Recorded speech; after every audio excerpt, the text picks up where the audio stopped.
Welcome to the Insomnia Project. Sit back, relax, and listen as we have a conversation about the mundane. One thing we can promise is that our conversation will be less than fascinating, so you can feel free to just sort of drift off. Thank you for joining us for Season 4.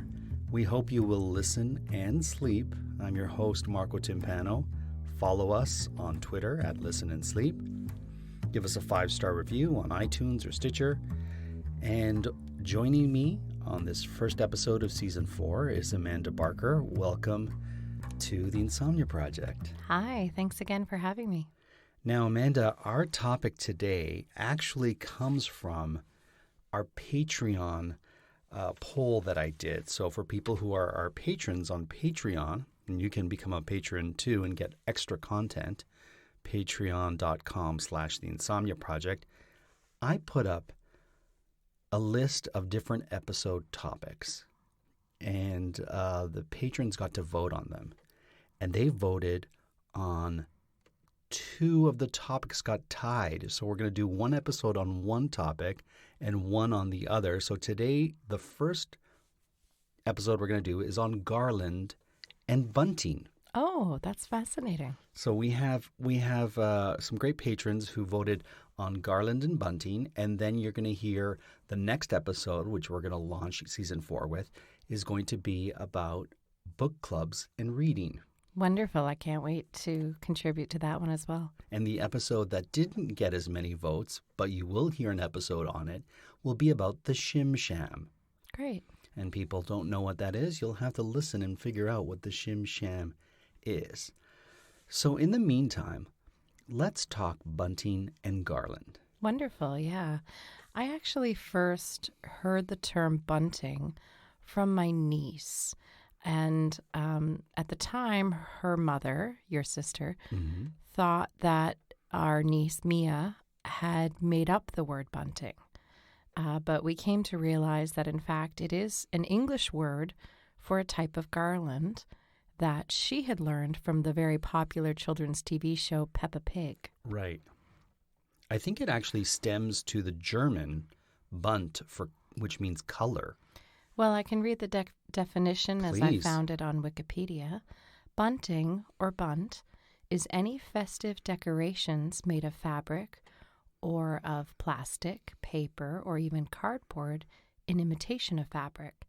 Typical forms of bunting are strings of colorful triangle flags and lengths of fabric in the colors of national flags, gathered and draped into swags or pleated into fan shapes.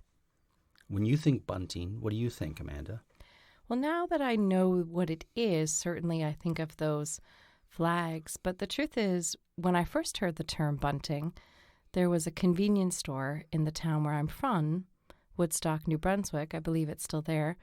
It was a really well-known convenience store in the area called Bunting's. Oh. So everybody knew sort of where Bunting's was. It was just off the old Connell Road. Right. So when I first hear bunting, that's probably my first memory of that word. And I actually had a good friend, her mother, for her birthday, received some scratch and win tickets from her husband. Okay. A last-minute sort of maybe potentially thoughtless birthday gift. He sort of came home late and said, "Here you go, happy birthday." Okay. And she scratched one of them, and he had just got them at Bunting's. They lived 2 doors down from Bunting's.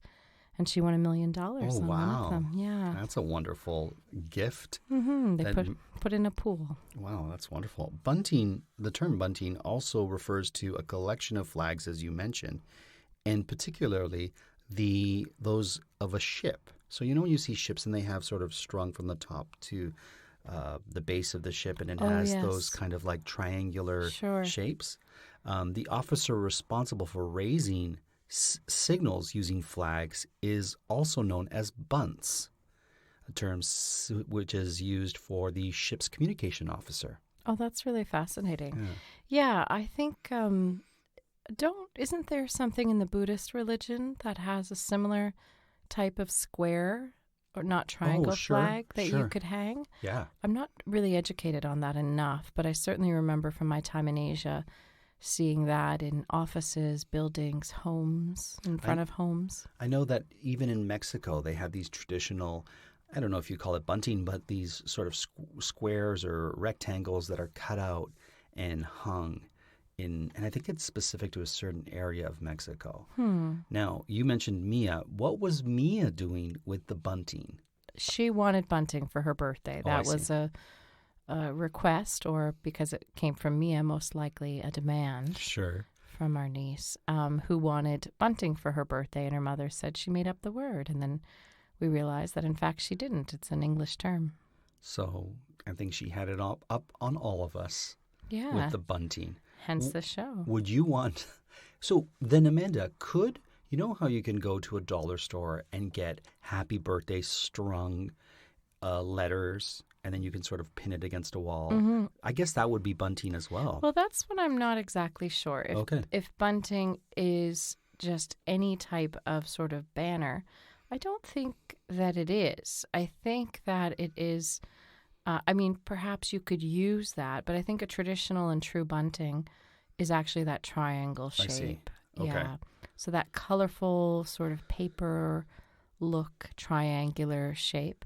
But if we're broadening the term, and I don't live in the UK, so perhaps one of our English listeners might be able to weigh in on this discussion. Mm-hmm. If we're broadening the term, then I do think the happy birthday banner would be part of bunting.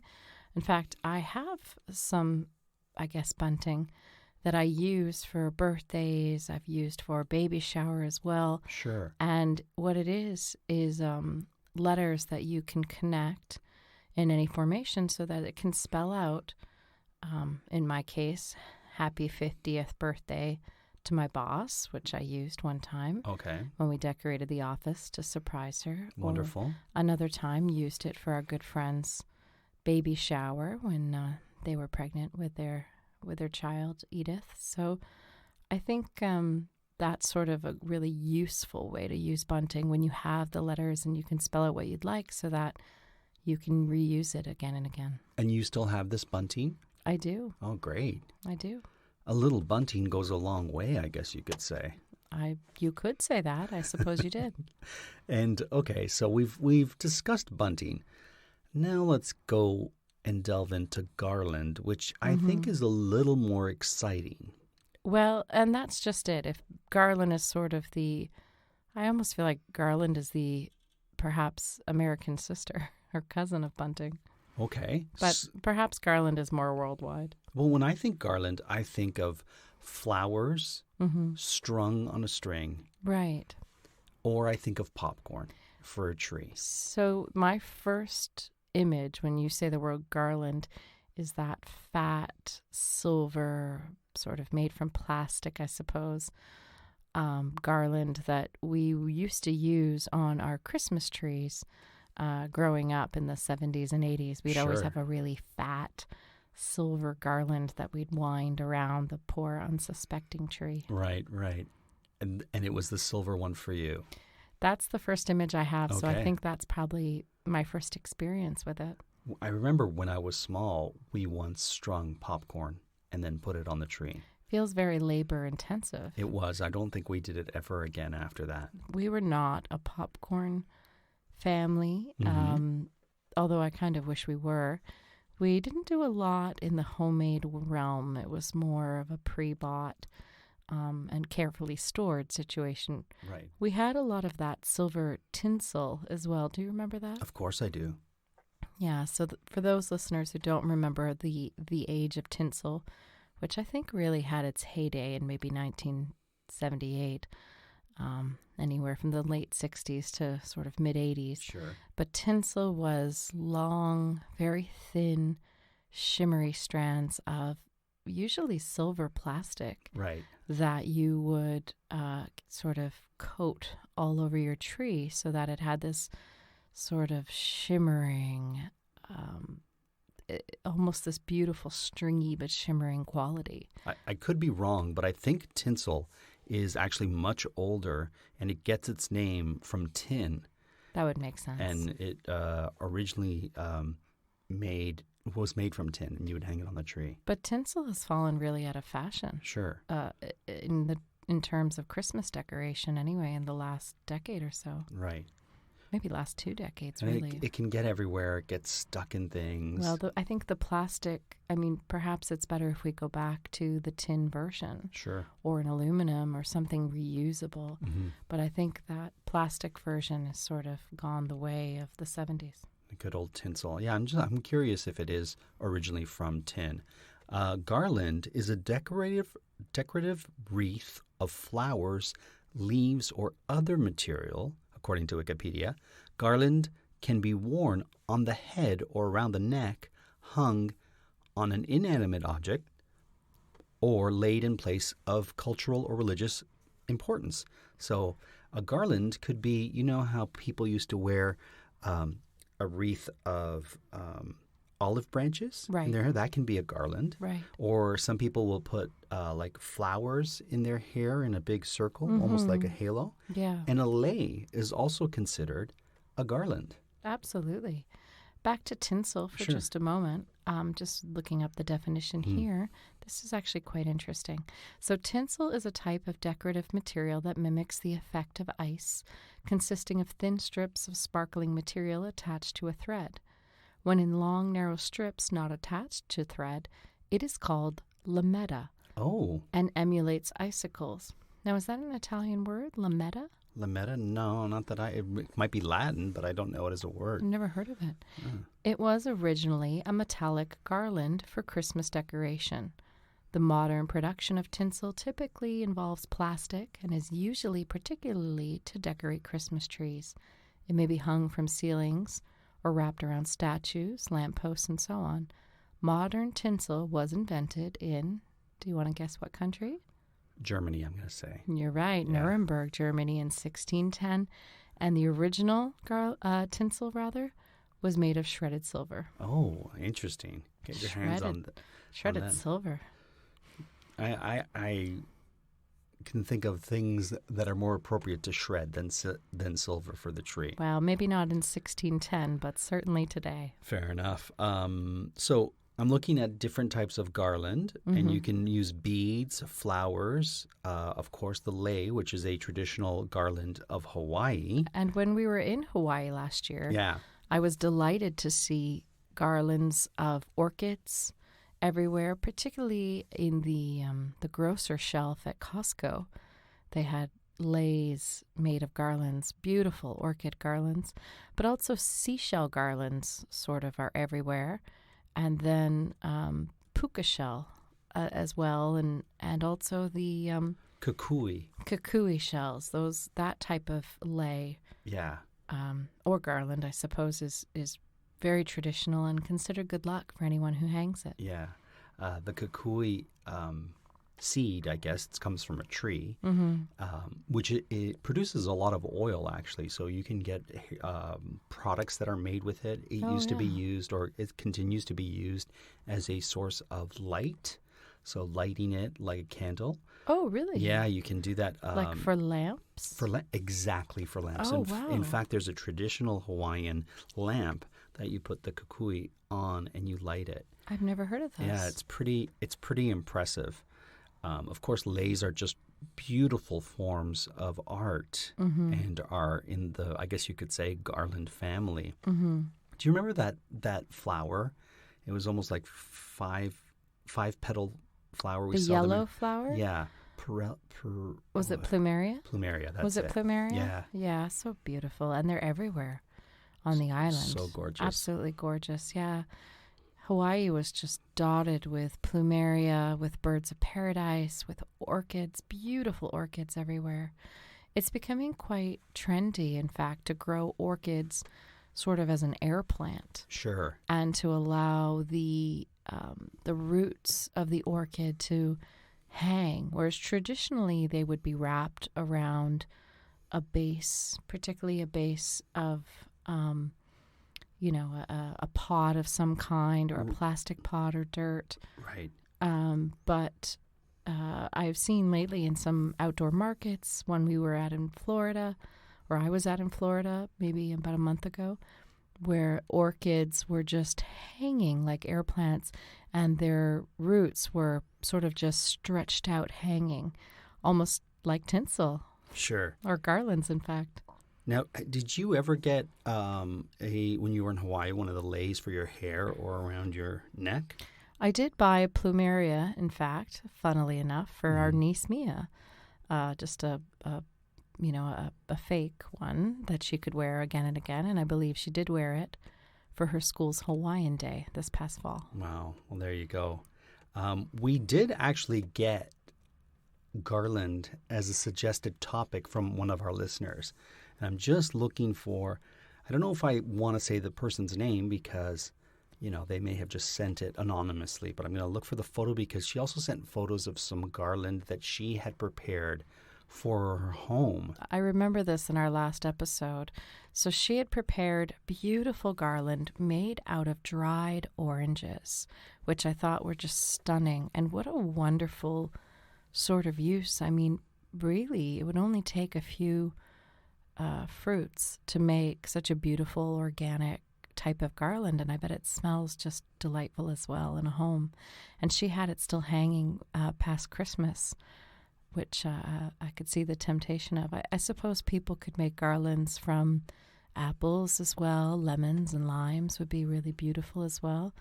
Maybe appropriate for, a rustic wedding or a party.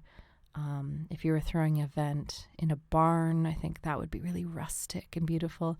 And the beauty of that type of garland is as they dry, then you just have sort of this beautiful dried fruit hanging, sort of the rind brightens in color and the juicy sort of flesh sort of shrivels, but in a way that's really quite lovely. And I know I keep using the word rustic, but really that's sort of the appeal of it.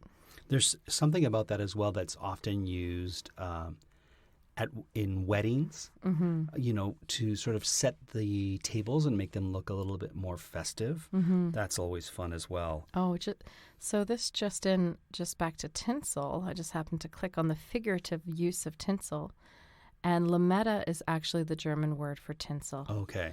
So that's really interesting, and it was used for sort of regalia in army to decorate army soldiers and that type of thing. That's sort of like what bunting is used for today. Like if you see, old parades and whatnot, they'll have that sort of bunting on the balconies. That's right. Of the parade route, if you will. Bunting has a similar effect as that orange or citrus fruit or any kind of fruit garland, in fact, or even an old popcorn garland, in that there's something really pleasing about a natural fiber, whether it's the rind of a fruit or just the sort of cotton triangle. But there is something really lovely about that. And I think there's a real return to that as we use it for celebrations and decorations and things like that.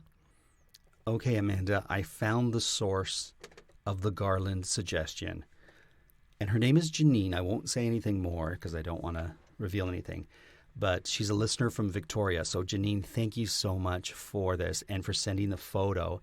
And let us know if we can use your photo. And she also has a photo she sent of some bunting that she found and strung up with various city names. You know how you can get those buntings of teams, college teams? Well, it's very, just looking at this picture, it's sort of, it looks like, it's from old cities. I think it was really popular in the 50s and 60s to sort of get one that said, Salt Lake City or something like that. That would be fun to have of all the states or all the cities we've been to, or countries. She said she found these original flags in a second-hand shop and thought they would be interesting to hang. She just needs a cottage to hang them in. Right. They would look great in a cottage. They have all, I don't know if you can see them. It says Sault Ste. Marie on it, Banff. So it's a bunch of different places in Canada. Field, BC. I don't know where Field, BC is, but I like the sound of it. Lake Louise. I think Field is near Trail, BC. Oh, yeah? And Field and Trail. I love it. Yeah, I have a cousin, a great cousin, I guess you could say, my mom's cousin, who's from Trail, BC. I didn't know this. Cousin Inez. I didn't know about Cousin Inez. You don't know Cousin Inez? I've never heard you speak about your Cousin Inez. Oh, my goodness. Ines? Ines. Oh, no, Inez. Inez. Even more so. Never heard of her. Or him? Her. Okay. Never heard of that person. You need to talk to Mauro. Ask Mauro, who's my cousin. About Cousin Inez? About Cousin Inez, and he'll tell you a great tale about Cousin Inez. Really? Well, okay. Do you want to hear the tale? Do you want to tell it? Well, yes, I'm happy to tell it. But okay. Cousin Inez replied that she was going to be coming to Mauro's wedding, and Mauro didn't know who Cousin Inez was, but I think his mother invited Cousin Inez. So you need to ask Mauro the whole tale, and he'll get into it. And did Cousin Inez come to his wedding? I don't think Cousin Inez came to the wedding. Now, Cousin Inez was a little bit younger than my nonna, which is grandmother in Italian. So Cousin Inez at the time was not a young woman. Okay. But so she's my mother or my grandmother's cousin, really. Is she still with us? I think so. Anyways, ask Mauro about Cousin Inez. I will. And if Cousin Inez is listening, I just want to say a special shout out to you in Trail, BC. Wonderful. Great. What else did I want to say, Amanda, about... I don't know. That's a good question. About Tinsel, Bunting, Garland. It just makes me think of sort of rustic weddings. Sure. And events that are sort of outside. Now, I know that's sort of more my taste than yours, but there's something just so enchanting about the idea of sort of a barn event with, filament bulbs, maybe some lit candles on the table, that sort of rustic, orange garland, that the type that our wonderful person who suggested this episode had hanging in her living room. Garland also could be used as the veil. As opposed to a veil, you string some daisies or white flowers and put it around the bride's. And those are actually very popular. In fact, there's a popular Canadian show that had a few seasons called Anne with an E. Or also just Anne, depending. It had actually 2 titles. And that was one of the things that they did with that character, of course, based on Anne Shirley of the Anne of Green Gables heritage, although very loosely based. But one of the things that they made that character sort of be the signature for that character was that she would make garlands because she loved poetry and the romantics. So she would make garlands out of flowers for her hair. So when they launched the series, very smartly, they had sort of all these little girls wearing these garlands in their hair. They were really quite stunning. But it's become sort of trendy, too, in the last few years. You can actually buy just a fake flower garland and wear it in your hair. Me being in my mid-40s, I don't think I would attempt it, but certainly, for our 8-year-old niece, who I keep talking about, I think it would be something that would be really fun, and there's something just flouncy and sweet and just kind of Little House on the Prairie or Anne of Green Gables, this idea of just running with flowers in a field and making a garland out of daisies or other wild flowers for your hair. Sure, that. There's a sense of sort of flow. And an old-timey flow with all those things. In fact, the more research we do on these items, the more you see that they were big in years past, but they're starting to make their way into our lives today, whether it be on a tree around Christmas time, used to highlight different aspects of weddings, or just even like to brighten up your mantle. Everything old is new again. That's what they say. I think the human experience, part of it is us trying to get back to natural things and natural fibers, back to water, back to flowers, back to dried fruit, whatever it is, but that want to return to things that feel whole. Sure. And, made by the earth. Well, listen, this was an awesome topic to start our first episode of Season 4. We do have another episode that will be airing back to back with this one, so Wonderful. Stay tuned for that. And can you stay for that one, Amanda? I will. Fantastic, and we'll have that up for you sort of as a thank you. Thank you to all our listeners. Thank you to all the patrons who are on Patreon who have given, I have so many suggestions from some of our patrons of different episodes. So that is fun for us to do because it's like we'll have to research like we did Tinsel and Bunting and the origins of those things. Mm-hmm. But as well, we're working on getting sponsors for the Insomnia Project. So you may hear us talking about sponsors in this season coming up. We have some great guests who are going to be on the podcast as well. We're going to be doing a whole bunch of topics. Badminton is one that I recently recorded, so that'll be fun. Or badminton, as I used to say, being from New England. Oh, is that how you say it? We always said badminton. We never pronounced the N for reasons I'll never understand. I want to do an episode where we talk about the things that you say differently as a New Englander, because that's always fun for me and for our niece Mia, who always gets a kick out of that. Does she really? Yeah, she certainly does. Well, we certainly, there's plenty to talk about in terms of New England dialect. And I want to do an episode, this might be for our patrons, where we talk about every state that you have traveled to. Wonderful. Can't wait. Because you're missing how many states now? Now, just 4. 4, and that'll make an entire 50. That's right. For you. Mm-hmm. Great. So we'll have that coming up as well. I hope you enjoyed this episode with Bunting and Garland. Any last thoughts you would like to convey to our listeners, Amanda? No, I want to go buy some daisies and string one in my hair and prounce around in a field. I just said prounce, which I believe is prancing and flouncing all at once. Oh, that's always fun. I could prounce a little bit. May you all prounce a little more. Until the next time, we hope you enjoyed this episode of the Insomnia Project. Please tell your friends and, of course, rate, review, and subscribe. We're happy to be back for Season 4. And feel free to message us on Twitter or Instagram. Until the next time, we certainly hope that you listen and sleep.